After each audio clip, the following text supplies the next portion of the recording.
Salut à toutes et à tous, c'est Jurassicverse et j'espère que vous allez bien.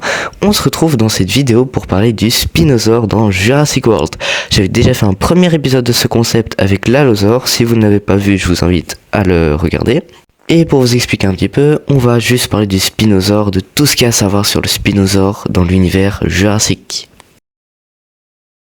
Le premier film de l'univers Jurassic dans lequel on voit le Spinosaur, vous le connaissez tous, c'est Jurassic Park 3, un film avec de terribles critiques dès qu'il sort. Peu de gens l'ont aimé, quoique maintenant il est un peu plus populaire qu'avant, mais c'est le film qui a apporté le moins d'argent à Universal, à peu près 400 millions de dollars à peine, ce qui est très peu par rapport aux autres. Et c'est à cause de cet échec que Universal a attendu 14 ans avant de sortir Jurassic World. Mais bref, revenons à notre Spinosaur. Dès qu'Alan et les Kirby arrivent sur l'île, ils voient le Spinosaur qui fonce vers eux. Ils remontent dans l'avion, mais malheureusement ils se heurtent au Spinosaur, se crachent dans la forêt, et ce dernier leur court après, mange un des passagers de l'avion qui avait le téléphone en main avec la fameuse sonnerie. Par la suite, le Spinosaur continue de les poursuivre et rencontre un tyrannosaure surnommé Buck par les fans. Un combat sanglant s'ensuit et le Spinosaur s'en sort vainqueur. On notera d'ailleurs que c'est le seul dinosaure méchant, entre guillemets, qui arrive à battre un T-Rex, un gentil, entre guillemets. À un moment que le groupe est séparé, Alan réussit à retrouver le fils des Kirby et ils se retrouvent tous sur une vaste plaine séparant d'eux par une grande clôture. Et donc, ils voient de l'autre côté de la clôture le Spinosaur, et ils se disent, bon bah il est de l'autre côté, rien à craindre. Sauf que le Spinosaur, évidemment, il détruit la clôture et continue de les poursuivre.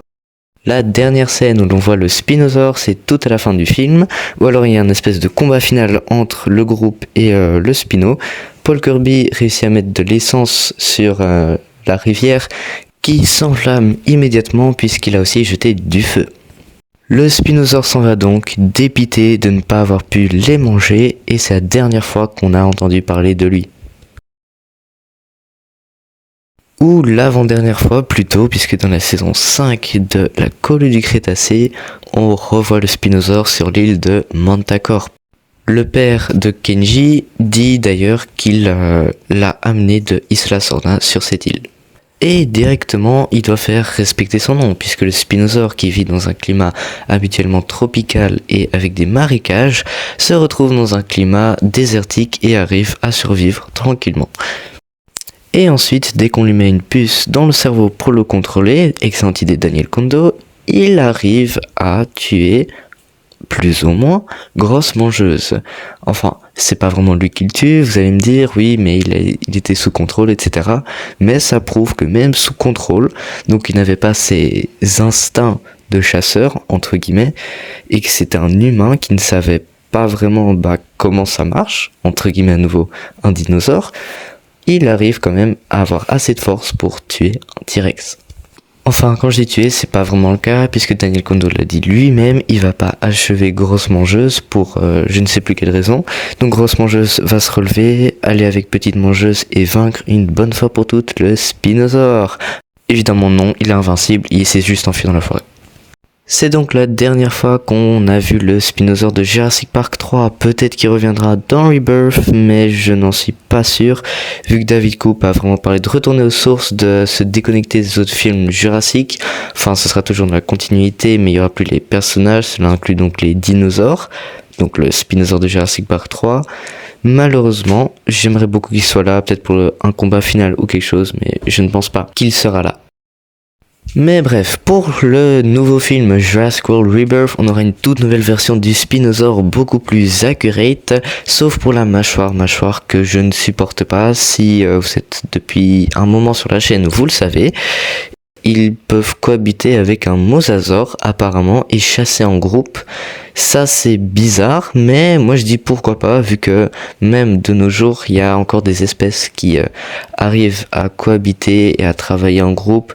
Par exemple les dauphins et les requins, généralement les requins chassent les dauphins, mais parfois ils arrivent à travailler ensemble pour chasser du poisson. C'est sans doute le cas pour ici. Bon, là évidemment ils ne chassent pas du poisson, ils chassent des humains, mais ils chassent sans doute du poisson ensemble.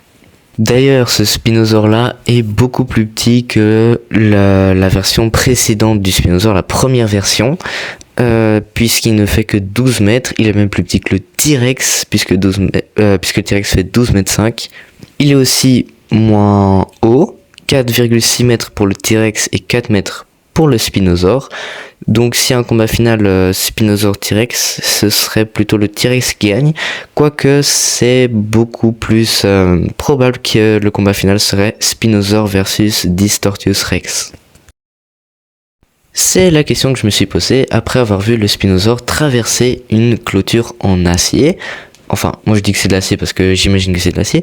Mais donc, j'ai rapidement calculé et ça veut dire que le Spinosaure, sans élan, peut traverser une clôture. C'est-à-dire qu'il peut exercer une pression d'à peu près 4000 kg au centimètre carré, ce qui est énorme.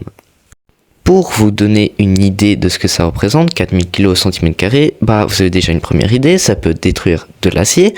Et la pression de mâchoire humaine exerce une pression de entre 65 et 100 kg au centimètre carré.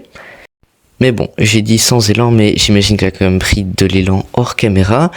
Et donc ça veut dire que à pleine puissance et en fait avec de l'élan, j'imagine, il pourrait littéralement assommer un adversaire, un T-Rex par exemple.